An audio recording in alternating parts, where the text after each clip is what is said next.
धम्मपद गाथा क्रमांक 206, 207 और 208। ऐसी ये तीन बड़ी महत्वपूर्ण गाथाओं की देशना तथागत भगवान बुद्ध ने एक समय जब उन्होंने अपने महापरिनिर्वाण को घोषित किया था और वो कुशीनगर की तरफ जा रहे थे, तो रास्ते में किसी विहार में तथागत बुद्ध रुक गए और वहां पर तथागत बुद्ध ने इन तीन गाथाओं की देशना शक्र देवराज के संबंध में भिक्षु संघों को की है। साहू दर्शन मरियानं सन्निवासो सदा सुखो अदस्येन बालानं नित्यं मेव सुखी सिया। दूसरी, बाल संगत चारी दीघ मध्यान सोचती दुखो बाले ही संवासो अमितेरेव सबदा धीरो च सुख संवासो यातिनं व समागमो। तीसरी गाथा, धीरं च पय्यचं बहुसुतं च धारेयशीलं वतवन्तमरियं तं तादिशं सपुरुषं सुमेधं भजेथ नखत पथं व चंदिमाती।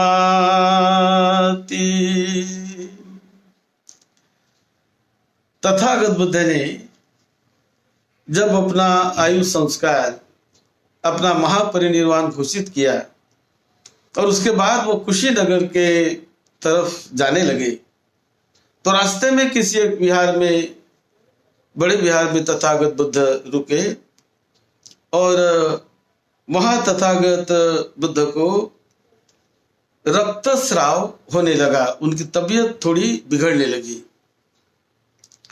और ऐसा जब हो रहा था तो उनकी सेवा के लिए, अब यहाँ पर धम्मपद अष्टकथा में लिखा है कि उनकी सेवा के लिए शक्र, देवेंद्र शक्र, जो देवताओं का राजा जिसे माना जाता था, देवेंद्र, तो देवेंद्र शक्र के मन में ऐसा संकल्प आ गया कि आज इस अवस्था में मैंने तथागत बुद्ध की मुझे सेवा करनी है।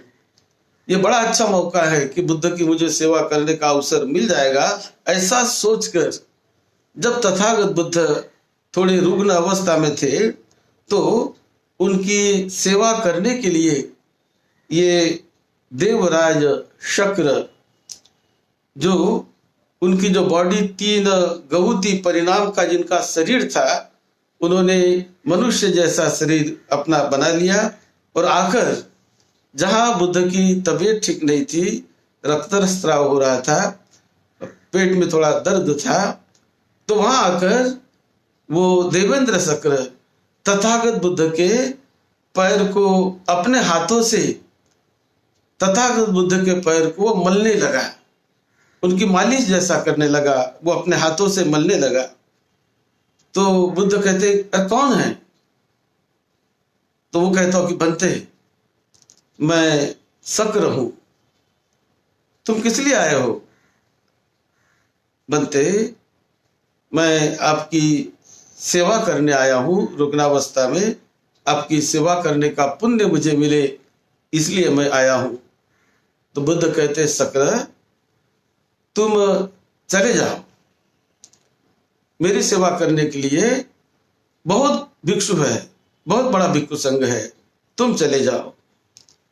तो शक्र कहता है कि नहीं, मैं इतनी लंबी दूर से आया हूं।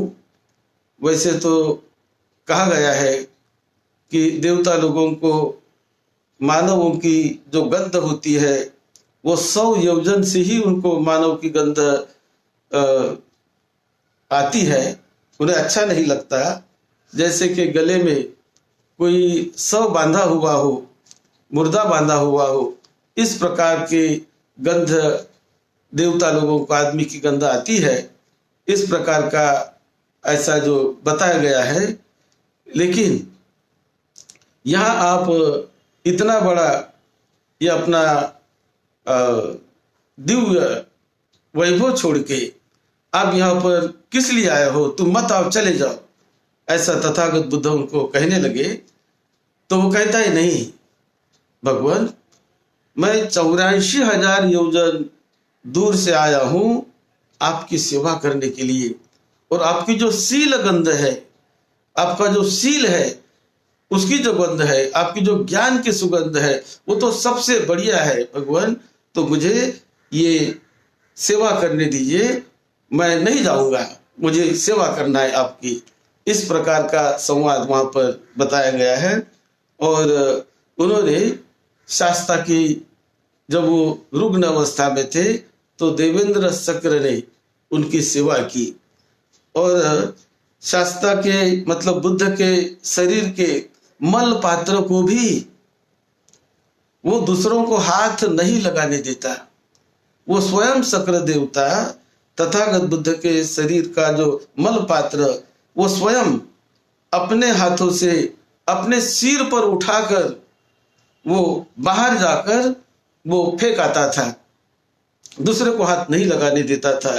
कोई उसके मन में कोई घृणा नहीं, कोई मुख पर सिकुड़न नहीं, कोई उसको ऐसा लगता था कि इतना प्रसन्नता से वो तथागत बुद्ध की सेवा करने लगा कि जिस प्रकार वो मल पात्र अपने सिर पर लेकर वो बाहर फेंक कर आता था, लेकिन ऐसा उनको महसूस होता था कि जैसे मैं किसी सुगंधित फूलों की टोकरी अपने सिर पर ले जा रहा हूं, इस प्रकार का उसे आभास होता था। और ऐसी उन्होंने सेवा तथागत बुद्ध की है। और जब तथागत बुद्ध स्वस्थ हो गए तो स्वस्थ होने के बाद वो और अपने देवता लोक में वो चला गया। अब उनके जाने के बाद भिक्षु संघ में धम्म सभा में चर्चा चलने लगी कि देखिए ना, ये कितना आश्चर्य है कि ये देवराज शक्र ये कितना शास्ता से स्नेह रखता है, कितना बुद्ध से इसका स्नेह है। ये कई बार आता है और आज तो ऐसी अवस्था में आकर इतनी उन्होंने बुद्ध की सेवा की। तो इस प्रकार की चर्चा चलने लगी भिक्षु संघ में कि कितना स्नेह है बुद्ध के प्रति इन देवता के राजा को, देवेंद्र को। ऐसा भिक्षु संघ में चर्चा चलने लगी। तो ये चर्चा जब तथागत बुद्ध ने सुना, संघ कह रहे थे कि देखो, इन्होंने मल पात्र को भी किसी को हाथ नहीं लगाने दिया, या स्वयं अपने सिर पर ले जाकर बाहर जाकर उनको फेंकता था और किसी को हाथ नहीं लगाने देता था। तो इतना विनम्र भाव से इन्होंने बुद्ध की सेवा की। तो इस प्रकार जब चर्चा चलने लगी भिक्षु संघ में, तो बुद्ध ने सुना और बुद्ध कहने लगे कि ये जो आज ही नहीं, ये देवेंद्र शक्र पर ये बहुत हमारे भी उपकार है। ये तो वृद्ध देवेंद्र शक्र था, ये अभी तरुण बन गया है, ये तरुण शक्र के रूप में अभी आया है। इसको मैंने इंद्रसाल गुफा में, जहां देवता लोक में इंद्रसाल गुफा में देव परिषद में जब ये मरण भय से डर रहा था, शक्र डर रहा था, तो तब देव सभा में मैं जब प्रवचन दे रहा था, लोगों को संबोधित कर रहा था, तो ये डरा हुआ मेरे पास आया और डरा हुआ आकर पंचशीख गंधर्व देवपुत्र को ये आगे करके ये आया था और उन्होंने जो उनकी शंकाएं पूछी, उन्होंने अपनी डर के बारे में बात बताई और जब मैंने उपदेश दिया तो उनसे वो बहुत लाभान्वित हुआ, वो श्रोतापन्न वहां पर बन गया, बहुत लाभी हुआ। और शक्र ये तो बहुत भिक्षु संघ की सेवा करता है, बुद्ध की तो सेवा में हमेशा वो आने वाला है। इस प्रकार की बात तथागत बुद्ध ने कही। ये आज की नहीं, ये तो कई बार ये बुद्ध की सेवा में आने का संकल्प करते रहा है। तो ये बात भिक्षु संघों को उन्होंने बताई। और जब मैंने इंद्रशाला में देव सभा में जब मैंने उपदेश किया, उस समय इसका तो लाभ हो ही गया।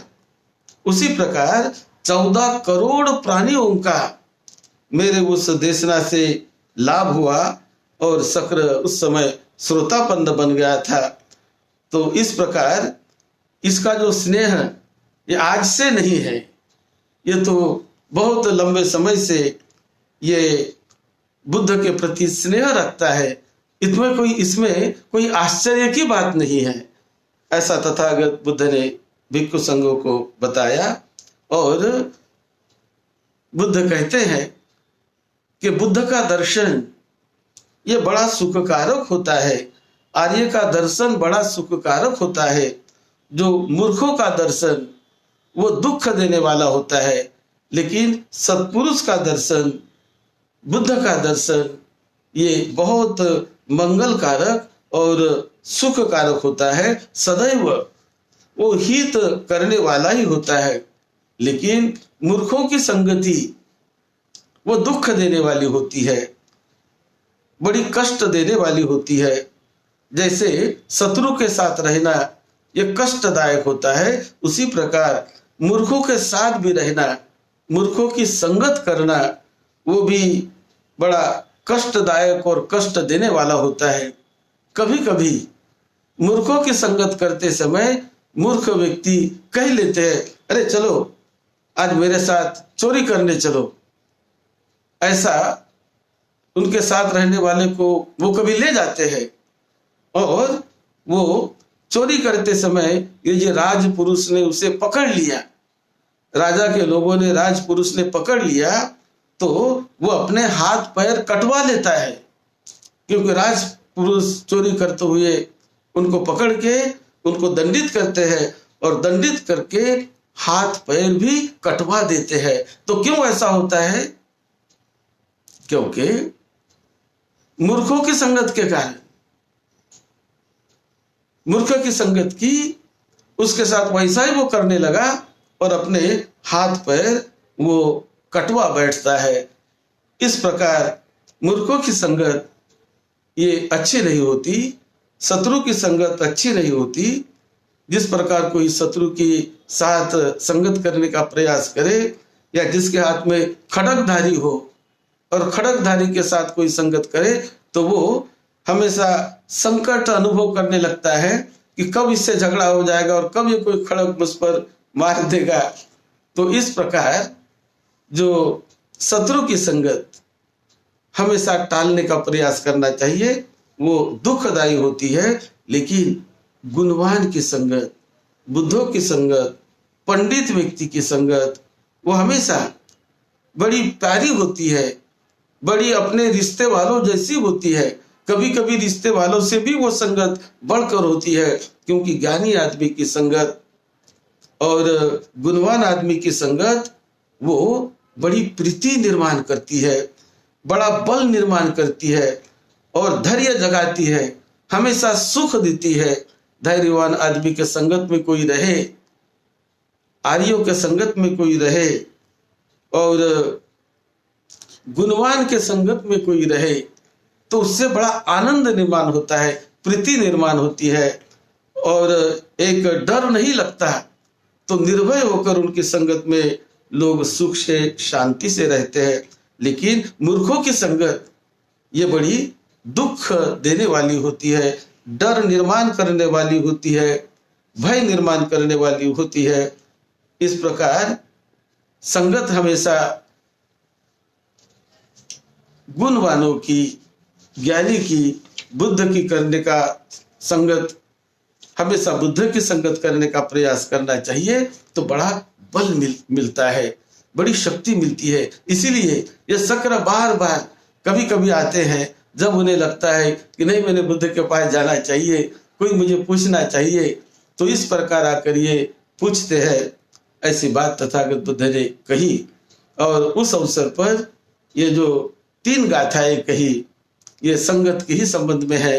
ये 3 गाथाएं कही, उससे जो बहुत सारे लोग ये सुनकर श्रोतापन्न पद को पा गए। क्योंकि बुद्ध जब भी देशना करते थे, हर एक देशना के बाद कोई श्रोतापन्न फल पाता, कोई अरहत फल पाता, कोई अनागामी फल पा लेता। तो इस प्रकार बुद्ध की हर एक देशना, हर एक उनकी गाथा, हर एक देशना वो लोगों को लाभ दिलाने वाली होती थी। तो इस अवसर पर ये जो तथागत बुद्ध ने देशना की, साहू दर्शन मरियानं सन्निवासो सदा सुखो अदस्य न बालानं नित्यमेव सुखी सिया बालं संगतचारी ही दीघ मध्यान सोचती दुखो बाले ही संवासो अमित तेने व सबदा धीरोच सुख संवासो ज्ञाति नंग व समागमो। तो इस प्रकार फिर बुद्ध कहते हैं, तंग तादिसंग सपुरिसंग सुमेधं भजेत नखत पतंग व चंदिमा। तो जिस प्रकार चंद्रमा वो पूर्णिमा के दिन आकाश में तारकाओं के साथ बड़ा सुशोभित दिखता है, बड़ा अच्छा लगता है। इसी प्रकार गुणवान के साथ संगत करने से, ज्ञानी के साथ संगत करने से, अरहतों के साथ संगत करने से व्यक्ति प्रकाशमान होता है, सुख अनुभव करता है और सुख शांति की उन्हें अनुभूति होने लगती है। इस प्रकार ये जो शक्र देवता जो बुद्ध की सेवा करने के लिए आने का यहाँ पर जो उल्लेख है, और जो भिक्षु संघ ने आश्चर्य व्यक्त किया, तो बुद्ध ने उस समय ये 3 गाथाएं की देशना उस समय की थी, और जिसका लाभ बहुत सारे भिक्षुओं ने फल पाकर उसका लाभ लिया। और शक्र जो बुद्ध की सेवा में आता है और वो सेवा करके वो चला गया। तो इस प्रकार ये गाथा का उल्लेख यहाँ पर 3 जो गाथाएं हैं वो इस घटना के संबंध में कही गई है, जबकि तथागत बुद्ध की तबीयत ठीक नहीं थी। ऐसी अवस्था में देवता आकर उनकी सेवा करते हैं और तब उन्होंने ये गाथाएं कही है। आप सभी को निरोगत्व मिले, दीर्घायुष्य मिले, सबका मंगल हो, आपके परिवार के सभी को सुख शांति निरोगत्व मिले। यही मंगल मैत्री के साथ सद्धम्म की सेवा में, आपकी सेवा में डॉक्टर भदंत राहुल बोधि महाथेरो। कल पूर्णिमा का दिन है। इस बार जो पूर्णिमा ये अधिक महीना होने के कारण आश्विन पूर्णिमा कल भी आ रही है, कल 1 तारीख, और उसके बाद आगे भी कुछ 30 तारीख को कोई आने का वो भी आ रही है। तो इस प्रकार 2 बार इस महीने में पूर्णिमा आ रही है। जो मराठी कैलेंडर के अनुसार, जो हमारा भारतीय कैलेंडर है उसके अनुसार 1 महीना अधिक का माना जाता है, और भिक्षु संघ का जो पहला वर्षावास, वैसे कल अश्विन पूर्णिमा, ये पहला वर्षावास इन्हें समाप्त हो जाता है, लेकिन अधिक होने के कारण वो अगले माह तक लंबा वर्षावास भी भिक्षु संघ कर सकते हैं, करेंगे। तो इस प्रकार कल पूर्णिमा के दिन हम छोटा कार्यक्रम रख रहे हैं और अगले पूर्णिमा में बहुत अच्छी तरह से बड़ा कार्यक्रम रखेंगे। इस विशेष धम्म देशना अश्विन पूर्णिमा के निमित्त दी जाएगी, उसका भी सब लोग लाभ लीजिए। आप सबका मंगल हो, सबका मंगल हो।